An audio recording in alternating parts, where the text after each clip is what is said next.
Sempre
This is the first recital in a series I'm going to present as part of a doctoral project, and it's a project that's celebrating chamber music for the double bass. Each recital I do is going to feature chamber music from a different era, and preferably feature works that are not very widely known or often performed, which fortunately for double bass players, of which there are many. Today obviously are works from the classical era. In each recital I'm also going to feature one work to provide a benchmark of what was considered sort of the height of solo double bass playing at the time, and that's the work I just performed. So it is Mozart's Bequest to Bella Mono, and it's a concert aria, and the double bass obbligato from that aria is considered the height of double bass solo playing in the classical era by most historians, and it's very hard to get around. It was composed in the final year of Mozart's life, so I find it's really interesting to consider what possibly he also had in mind for the double bass other than that piece. It seems like the scope could have perhaps involved a concerto or something like that if he'd lived a little longer. We'll never know. When I was researching for the chamber works, which will constitute the rest of today's program, I was really struck by the breadth of repertoire that was available. It's definitely surprised me, and also the variety. There are works for all different combinations of string instruments and also for wind instruments. Today I chose to feature works for different combinations of strings. It was also impossible to ignore how influential what was going on in Vienna in the classical period was, and in the latter half of the 18th century in Vienna, double bassists started tuning in a different way. So modern bass players tuning with our strings a fourth apart. We're unique in the string family for that, everyone else tunes in fifths. So in Vienna in the latter half of the 18th century, they started tuning in a combination of thirds and fifths so that the bass strings made up a D major chord, and it created this incredible resonance, but obviously only in certain keys, and it enabled players to be a lot more virtuosic and to really explore different opportunities on the instrument. And I think composers really noticed this and looked at the bass in a different light, and a lot of work for the double bass that was written in the classical period that is challenging and rewarding was written in this part of Vienna and in the second half of the 18th century. And this recital today is mainly featuring works that were written with the Viennese bass in mind. Only the final work is an exception, and it was written for a bass in fourths. Later this year I'm going to do the same recital and try to play the pieces in Viennese tuning, which will be quite a challenge. The next two works on the programme are duets, the first by Dittersdorf and the next by Sperger for viola and double bass.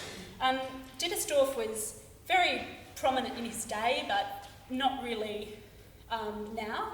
His probably the only works of his that are performed regularly are his double bass concertos. But I think this work is quite well known within the double bass community at least. But it's not performed often. I think it's a shame. It's a really rewarding piece and it has a lot of humour in it. And he has really made the double bass and the viola equal partners, which is unusual to see. And in the fifth movement, which we will be playing, the theme and variations form really allows this to happen because the bass and viola keep alternating, having the solo voice. The second work by Sperger. Sperger was a really renowned virtuoso on the double bass in his day, and there are many accounts of his brilliant playing. He was a principal bass in an orchestra and also a soloist. And he wrote prolifically for the double bass. He wrote over 40 concertos and sonatas, and none of them are really played outside of Germany or Austria today.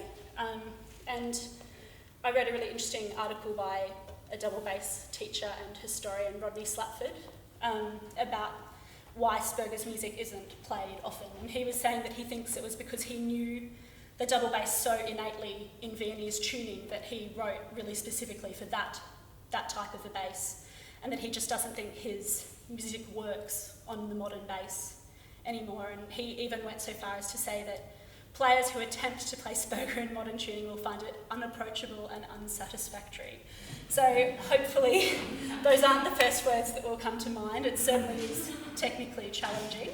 But Charlotte's going to join me now for these two drones.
some new players happening, and we're going to move on to 2 trios, as you can see in your program. In the program notes you'll see that it says the Michael Haydn divertimento was only actually discovered in 1971. And it was discovered tucked in the back of a cello part in a room at the Royal College of Music in London by the double bass teacher, Rodney Slatford. So it was quite an exciting find for him, and it's a really great piece. It has a very unusual texture because there's no violin, it's just viola, cello, bass. So we all sort of blend really nicely without the higher voice, I think. And there's a lot of interplay between the parts. The next trio is a trio by Van Hal, who is one of the most popular composers of his time, and he's kind of enjoying a bit of a resurgence, at least historically. There's a lot of people writing research on him at the moment, but it hasn't really transferred to his works being performed more, at least yet.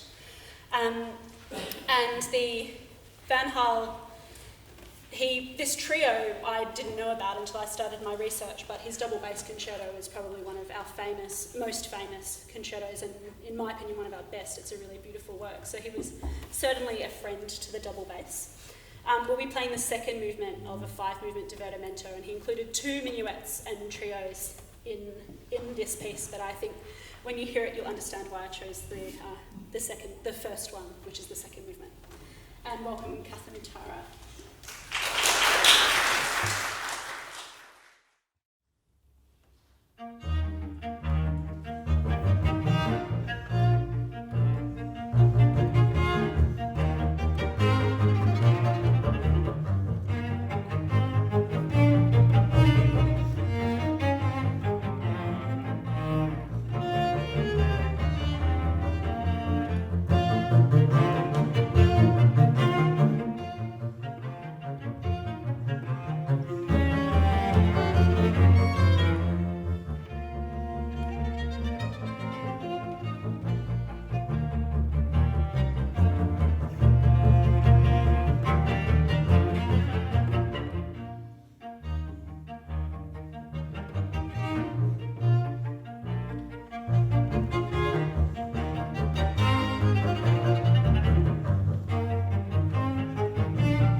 two items on the programme are both quartets.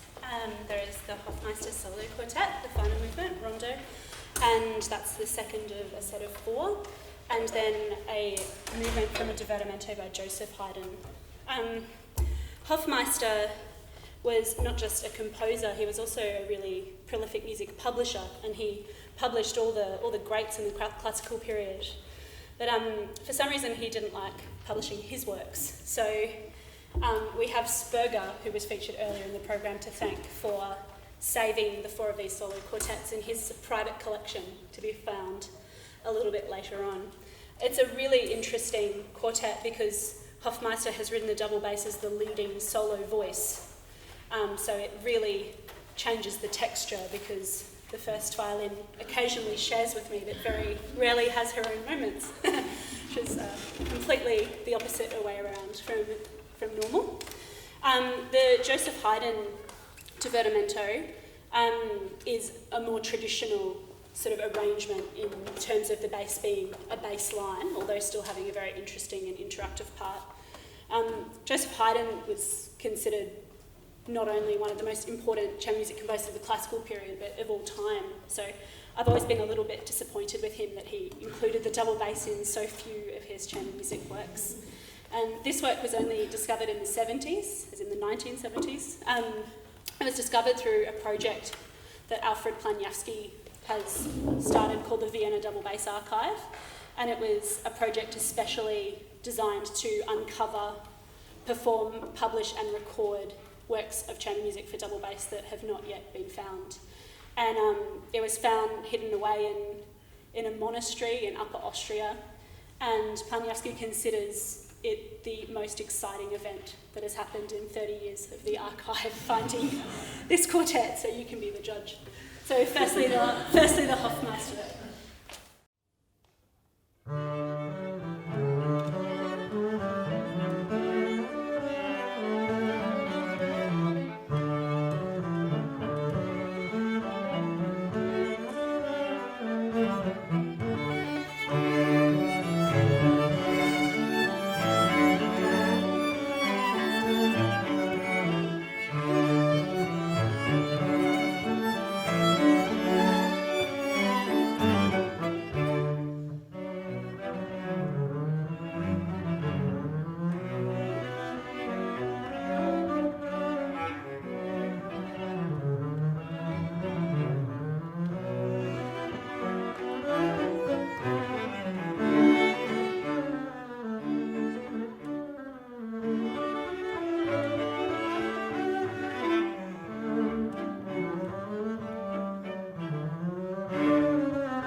The final work on the program is a quintet by Dragonetti, and Dragonetti was kind of one of the rock stars of double bass history. He was incredibly famous as a soloist, and he's often credited as inspiring Beethoven to write more interesting and independent double bass parts in his symphonies. There's quite a famous anecdote where where Dragonetti performed a cello sonata transposed to the double bass with Beethoven at the piano at a soiree in Vienna when he was visiting, which is quite incredible.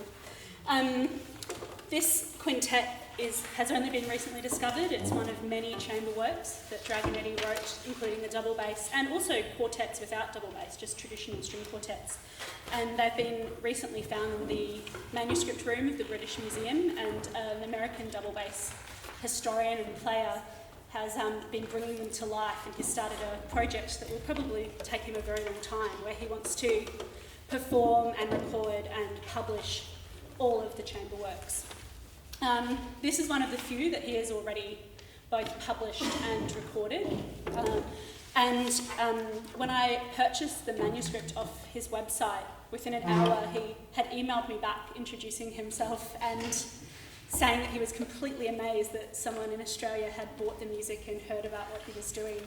So it's a gamble, but I have a feeling that this might be one of the first times it's been performed in Australia, since he's the only person with access to the music. So I hope you enjoy it. It's it's an incredibly big play for the double bass. And again, it sort of casts the bass as the lead role in the group for a lot of the time. And I think it really gives you an idea of what an absolutely monstrous bass player Dragonetti must have been if this was the kind of music he wrote for himself to play. So I hope you enjoy it. Oh, because it's the last piece, I'd also like to take an opportunity to thank all the wonderful collaborators, and also Kathy and Daniel, who have already left, who've helped me bring this project to life. Obviously, a collaborative project can only exist if you have